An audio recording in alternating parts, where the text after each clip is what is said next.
John has the following: I do not pray that you should take them out of the world, but that you keep them from the evil one. So we all are familiar with being in the world but not of the world. And that really is the Christian challenge.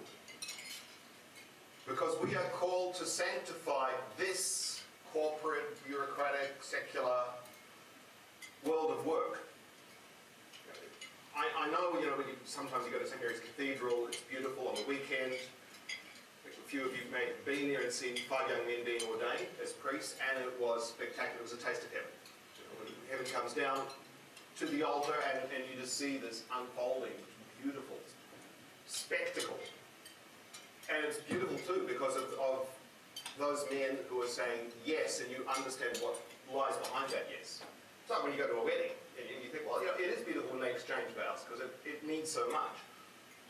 And to be there and you think, wow, can't this last forever? It's like the Transfiguration, the 3 tents, Peter is just sort of lost and, can we just, stay? And then, no, we have to go back into the world of work and you sort of go out and all right, and it's all the politics and all the rest of it. But that's what we have to sanctify. It's the everyday. In jobs that you find in a company, I don't know, it's interesting, but in a company that has more than 10 people in it, you are going to have office politics. You're going to have bureaucracy. You're going to have a whole host of things. And it will seem somewhat meaningless. And that may be one of our big challenges. It's like, does anything I do have any impact on anything? Well, there's no escape from reality. Because you can think, like, why can't I just go work for the church? Why can't I just go, well, you're running away from what? You're just going from one worldly situation into another, because we're all people, wherever we are. And even if you tried to say, okay, I'm going to build myself a tiny home, I'm going to get plonk it somewhere out beyond the Blue Mountains. I was there last Monday, actually, where a priest has done just that. And I think, that'll be my escape plan from the zombies when they finally, sort of all break loose. And you go, but you're still going to find regulations. You still have to talk to local council, and then, things to do with Rego and X, Y, Z. We're bound up. There is no escape from the matrix. But from a Christian perspective, we know that Jesus drew all reality to himself by the incarnation. And he did that to redeem it, to lift it up, to raise a fallen world. And we share in that work. All that Jesus did in his life is redemptive. Of course, it comes to a culmination at the cross. But his work, his family life, you could imagine with Mary and Joseph, a worker, and Jesus, very likely, working alongside his foster father. And all the parables that Jesus gives us, they're drawn from the world of work. You think of merchants with their pearls, or it could be day laborers in the vineyard, or even a builder who didn't get the job done. All those things that continually in his preaching, he draws from that. And he may well have been working himself in those ways. And so if we are called to be like Jesus, which is to identify ourselves with Jesus, because that's what sanctity is about, then we need to look at the way in which the saints imitated Jesus. And the saints were real men and real women. They had defects, sometimes big ones. You shouldn't be scandalized by that, but you read St. Jerome and what he was up to, and he goes like, this guy's a saint? Like, you think, St. Jerome, you can go to the Prado Museum and see him, sort of all skinny and in the desert. But he had big blow-ups with Augustine and with others, and he was vicious. And you go, this is not on, Jerome. This is not on. I wouldn't want to say it to him to his face, because he'd be going, right, let me tell you then, But they had big defects. But there's a reason why they're saints. It wasn't just because they had defects. They were very, very generous. And they showed a remarkable application in carrying out what they believed the Holy Spirit was asking them to do. And I think that's one of our challenges, is in the way in which the saints really took God to heart is that we not divorce our faith from our work. It's a constant problem. And I could look to different periods of history, and you face pretty much this at any time. Even reach into the Middle Ages. If I was going to choose a patron saint of bureaucracy, and there are different people that I could put forward, Peter Rosengren, you would know Siger of Brabant. Of course. Yeah, and so he would be my choice. Siger of Brabant, who, the legend about him, but he was known for the two truths. So in Arabic philosophy, Ibn Rushd or Averroes was known for teaching that, look, when you're with educated people, you speak in one way, and when you're with more simple people, well, you'll speak in another way. But according to legend, the way that Siger of Brabant introduced that to the Latins was to say, well, in philosophy, there is no God. In theology, there is a God. In philosophy, you can be very, very secular, atheistic, or as you will. But in theology, when I go to church, yes, all the creed and, I believe, but they're two separate worlds. And of course, I mean, that's absurd. But we can do that. We can do that in our own lives. We compartmentalize. We need unity in our faith and in our life. That's the divine simplicity. And that means, because I go around doing a lot of confirmations, but I'm always challenged myself by the fact of asking, well, I talk a lot about the gifts of the Holy Spirit, but you have been confirmed and you remember the 7 gifts of the Holy Spirit, and yes. What does it mean to you in your life? Have you drawn on those gifts? Kind of, maybe, yeah, sometimes. Well, I mean, the Holy Spirit's at work in us all the time, even when we don't realize God is praying within us. We don't know how to pray. God prays within us when the Holy Spirit, and we join into the prayer of Jesus to the Father. But it's good for us to be more aware of what we received at baptism and was strengthened in confirmation. You think about counsel, practical wisdom. In the midst of the mess, what should I do here and now? We have to ask ourselves that, and we count on the Holy Spirit to help us. And that means including a dimension to our choices that concerns, well, hang on, how does this impact my closeness and friendship to God?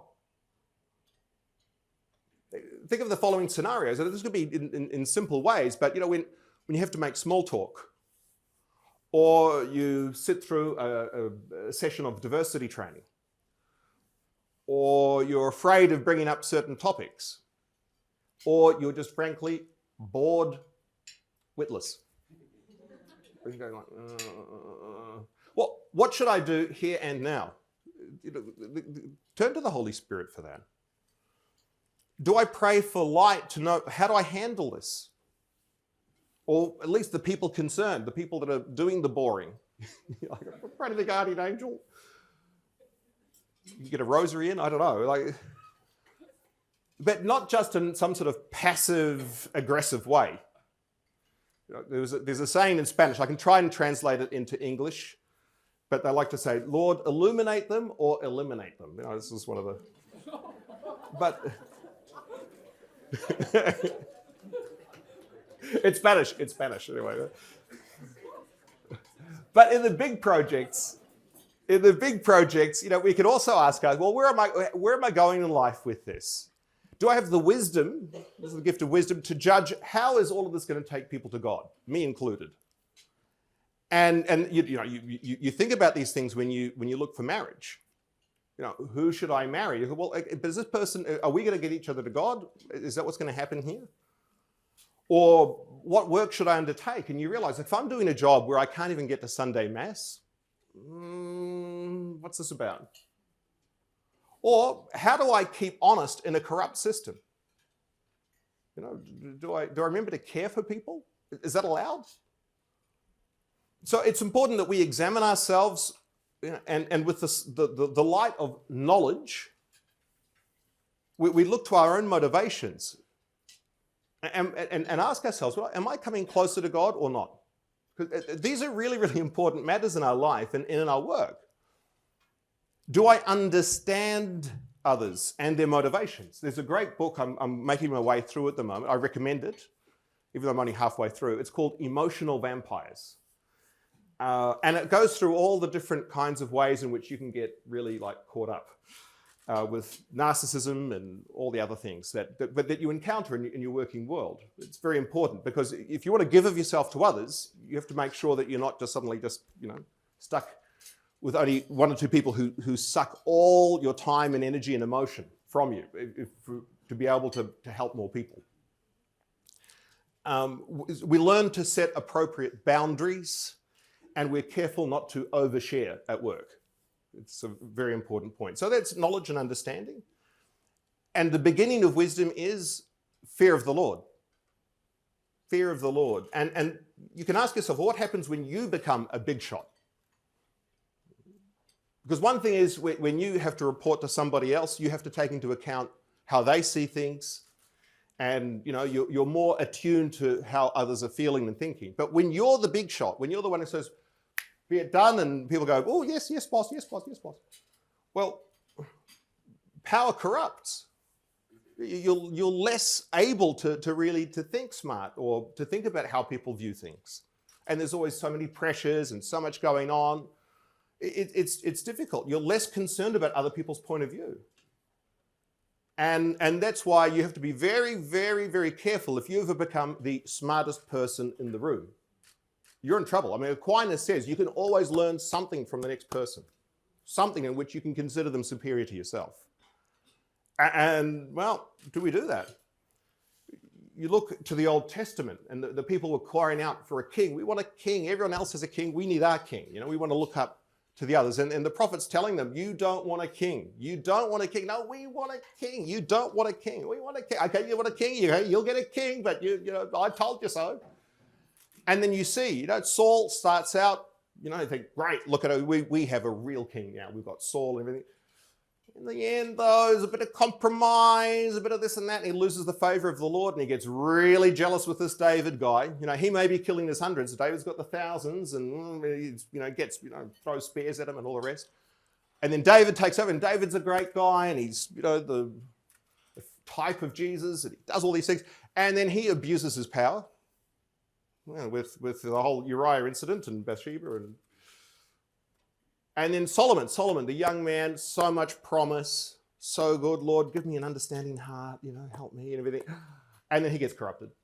All the treaties and all this and that, and he ends up. And then after that, it's just all downhill. And you think, wow, okay, that's what you get from a king. So are there any good examples of being a good boss? Okay, well, Pope Gregory the Great, maybe. John Paul II. Thomas More, he lost his head, but anyway, Thomas More. Various kings and emperors, they were in the church calendar at least. We could find out more about them. But what they would have in common is that piety, the gift of piety, that they pray, to take time out for prayer. Do we do prayer every day, like mental prayer? Do I see Jesus in the Gospels? Do I at least ask, Lord, that I might see? What do you want of me? That's an interesting question. It's a scary one. Because it's good to unload on the Lord. To whom else would I tell my troubles? But at what stage do we ever really have the guts to say, and what do you want of me? Because we'll find sometimes that it actually could be something big, very noble. But you realize, wow, okay, how are we going to get there? And those of us who are a little bit older have watched the movie The Dirty Dozen. Those of you a bit younger probably have never heard of it. Lee Marvin. Some know Lee Marvin. Those of us who are older, we know Lee Marvin. Paint your wagon. Anyway, this is all ancient history. But the Dirty Dozen is basically there are these soldiers who are in the brink. They've done bad things. They're criminals.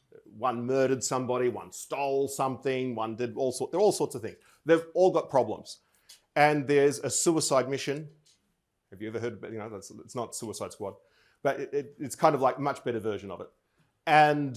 But each of them has a particular gift, if you will, a knack, and they're put together and they carry out this daring plan. They get released from prison and say, okay, look, either you stay in the clink or we send you on a suicide mission. What's it going to be? And they, okay, we'll go on the suicide mission. And they go and do this rescue. But it counts on each of them in terms of having their special skills. And the Lord can make use of your special skills, whatever they are, in a certain sense. You know, maybe you have a memory for a 200-page report. And then when you're doing a 200-page report with your boss, you can go, well, as the 1997 report on da-da-da-da-da, and you can, well, that all goes in there, that's great, you know. Well, that's helpful. You think, was the report in general, though, is that any help? Does anyone read these reports? You go, well, you did, so that was something. But you do have an influence in what you put into these reports. As silly as they seem, ultimately, they can shape the future of many big institutions. Maybe you read Robert's Rules for Procedure as you go to bed at night. You can control committees at will. Very important. Maybe you've got ADHD and you have great meme-making abilities during meetings. All of which, it all serves the kingdom one way or another, I think. Hope it does. But whatever the goal, and you realize, no, but there are some big things that you have to look to achieve, which ultimately you can influence. You need supernatural fortitude, because every step of the way you go, what's the point? What is the point? We're continually faced with, what's the meaning of all of this? It's a tough one. You think, oh, come on, you really? And that's where we ultimately come down to the point of saying we need to see believers. We need to be with people who say yes to the kingdom. And it's always like, you know, be the change you want to see. But we have to be those believers. And it influences so many others in building up the new heavens and the new earth, that sacrifice that we're going to put at the Mass. Thank you.